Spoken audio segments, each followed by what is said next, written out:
Rick.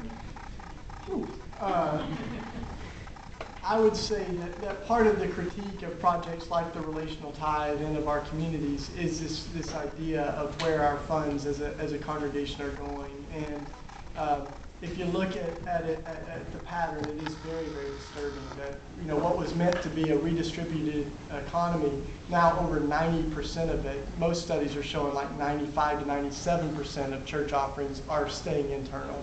And I think it's why people give less and less to the church, right? You have the average churchgoer is only giving about 2.5% to the church, but they're giving outside of that. They just don't trust the church with their money, So they're going to give it to to someone like International Justice Mission or somebody else that's doing great work that you can see fruit from. But I think that the challenge there is to begin to rethink it, and there are people that are doing that. There are folks that Catholics have sort of an advantage in this because you're clergy take a vow of poverty, right? So you're not too worried about but they're I think one of the things we have to do is ask what our salaries are in the congregation and what are we paying the housekeeping staff versus the head pastor, and how do we value everyone as a community? How do we think more creatively than just having someone that we're funding that continues to live within so many of the patterns that create a life that you need a lot of money to live, So how can our pastors live in community together? That's something that the congregation we're a part of in Philly,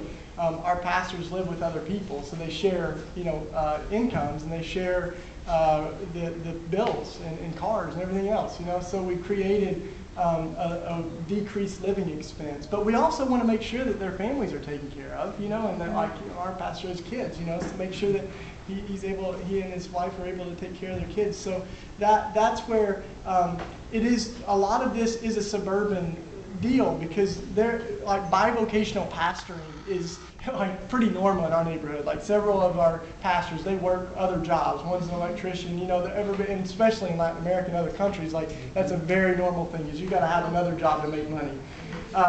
So I think that there are some things that we can learn from that, and we can learn from groups like AA, right, where you run an entire thing that looks a lot like what the church should look like, where you got little cells all over the place that you're welcomed into, but no one's paid, and it's just this beautiful sense of a fellowship that you come into, and